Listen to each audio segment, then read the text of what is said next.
শ্রীমদ্ভাগবতম অত্যন্ত গভীর এবং ভক্তিযোগের চরম পরাকাষ্ঠা হিসেবে বিবেচিত।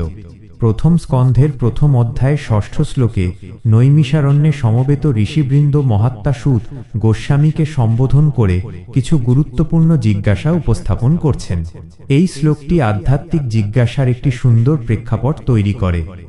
শ্লোক: ঋষয় উচুঃ তব তদ্দিত্তপো দীপ্তং যদ্বিদ্যাম্য মহাকুলে যথা চ তত্র ভগবান স্বয়মেব জনার্দনঃ।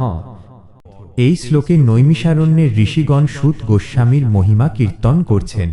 তারা বলছেন যে, হে সুত গোস্বামী, আপনি সমস্ত কলুষতা থেকে মুক্ত এবং আপনি অত্যন্ত পবিত্র।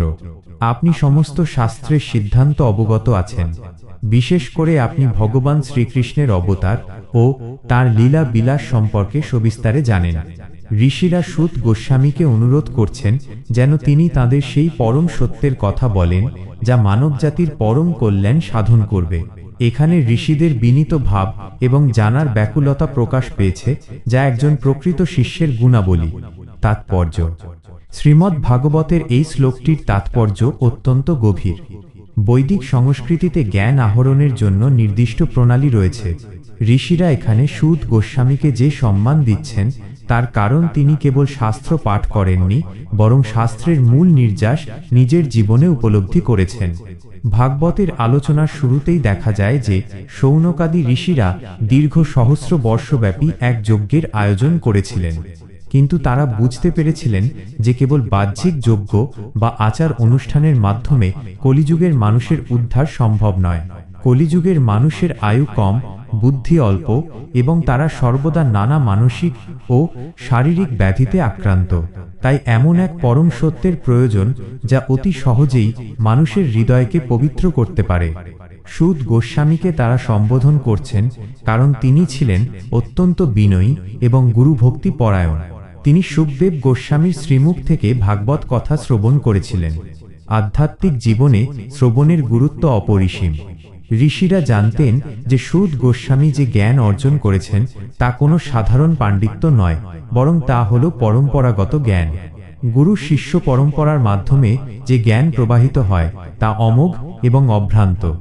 ঋষিদের এই জিজ্ঞাসার মাধ্যমে এটি স্পষ্ট হয় যে মানুষ যখন জাগতিক দুঃখ কষ্ট থেকে মুক্তি পেতে চায় এবং পরম শান্তি অন্বেষণ করে, তখন তাকে একজন তত্ত্বদর্শী গুরুর শরণাপন্ন হতে হয়। এই শ্লোকের তাৎপর্যে আরও একটি বিষয় ফুটে ওঠে, তা হল ভগবানের দিব্য জন্ম ও কর্ম। ঋষিরা বিশেষভাবে ভগবান জনার্দনের কথা জানতে চেয়েছেন।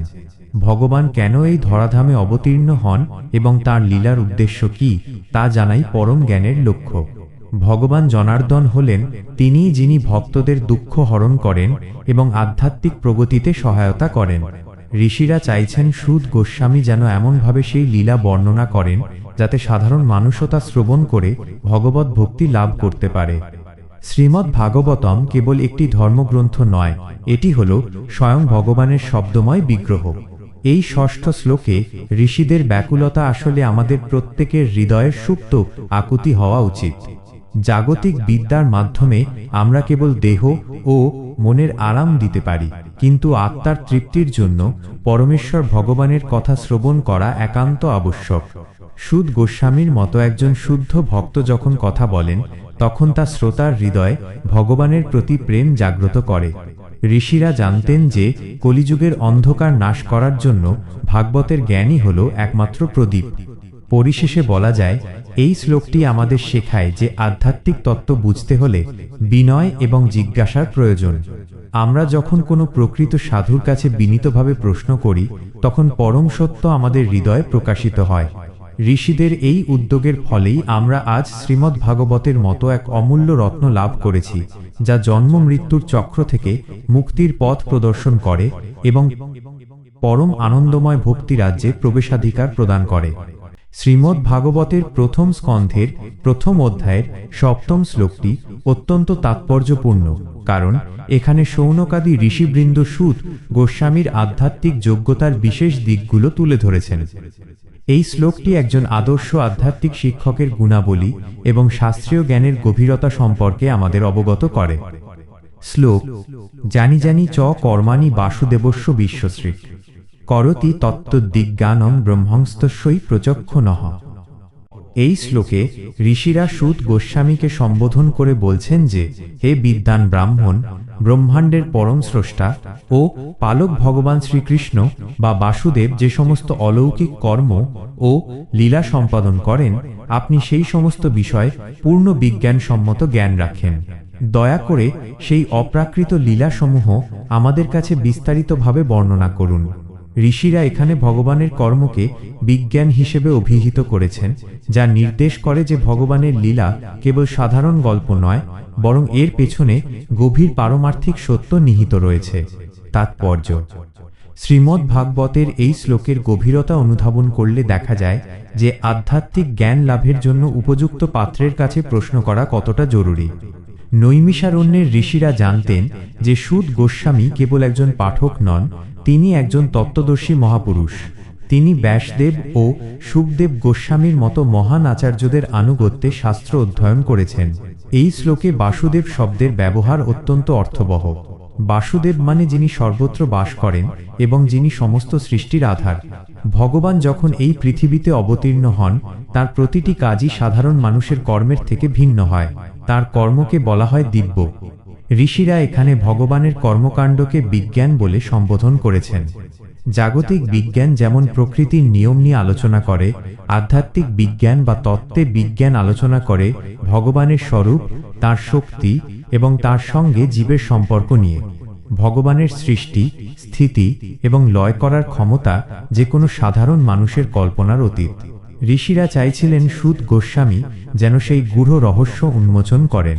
তারা কেবল ওপর কিছু শুনতে চাননি, বরং প্রতিটি লীলার পেছনের বিজ্ঞানসম্মত পারমার্থিক উদ্দেশ্য বুঝতে চেয়েছিলেন।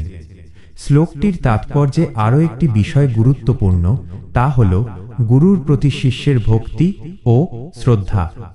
ঋষিরা সুত গোস্বামীকে অত্যন্ত সম্মান দিয়ে কথা বলছেন, কারণ তারা জানেন যে গুরুর কৃপা ছাড়া ভগবানের রহস্য জানা সম্ভব নয়। সুত গোস্বামী কৃপা করে যা বলবেন তা শোনার জন্য ঋষিরা সম্পূর্ণ প্রস্তুত ছিলেন। কলিযুগের শুরুতে যখন মানুষের পরম আয়ু এবং মেধা কমে যাচ্ছিল, তখন ঋষিরা এই উদ্যোগ নিয়েছিলেন যাতে ভগবানের এই দিব্য জ্ঞান সংরক্ষিত থাকে এবং ভবিষ্যৎ প্রজন্মের কাছে পৌঁছে যায়। ভগবান বাসুদেব যখন লীলা করেন, তখন তার মুখ্য উদ্দেশ্য থাকে ভক্তদের আনন্দ প্রদান করা এবং অধর্মের বিনাশ করা। কিন্তু এর পাশাপাশি তার প্রতিটি লীলার মধ্যে জীবের জন্য গভীর শিক্ষা নিহিত থাকে। এই শ্লোকের মাধ্যমে ঋষিরা আমাদের শেখাচ্ছেন যে ভগবানের কথা শ্রবণের প্রতি আমাদের প্রবল লালসা থাকা উচিত। জাগতিক তুচ্ছ আলাপের সময় নষ্ট না করে ভগবানের বিজ্ঞানসম্মত তত্ত্ব নিয়ে আলোচনা করাই হল মানুষের জীবনের শ্রেষ্ঠ কাজ। শ্রীমদ্ ভাগবতম হল এই পরম বিজ্ঞানের পূর্ণরূপ। সুত গোস্বামী যখন এই প্রশ্নের উত্তর দিতে শুরু করবেন, তখন তিনি ভগবানের বিভিন্ন অবতারের কথা এবং তাদের বিশেষ বিশেষ কার্যাবলীর কথা তুলে ধরবেন। ঋষিদের এই ব্যাকুলতা প্রমাণ করে যে তারা নিজেদের মুক্তির চেয়েও বেশি গুরুত্ব দিচ্ছিলেন সমগ্র বিশ্বের কল্যাণের ওপর, কারণ তারা জানতেন যে ভগবানের কথা প্রচার হলে জগতের অশান্তি দূর হবে এবং মানুষের হৃদয়ে প্রেমের সঞ্চার হবে। এইভাবে এই সপ্তম শ্লোকটি শ্রীমদ্ ভাগবতের মূল আলোচনার পথ প্রশস্ত করে দেয়। এটি আমাদের স্মরণ করিয়ে দেয় যে আধ্যাত্মিক জীবন হল একটি নিরন্তর শেখার প্রক্রিয়া, যেখানে সঠিক গুরুর কাছে বিনীতভাবে প্রশ্ন করার মাধ্যমে আমরা পরম সত্যের সন্ধান পেতে পারি। ভগবানের অনন্ত লীলা সমুদ্রের মতো, আর সুত গোস্বামীর মতো মহান ভক্তরা হলেন সেই সমুদ্রের দক্ষ নাবিক, যারা আমাদের নিরাপদে পারমার্থিক তটে পৌঁছে দিতে পারেন। হরে কৃষ্ণ।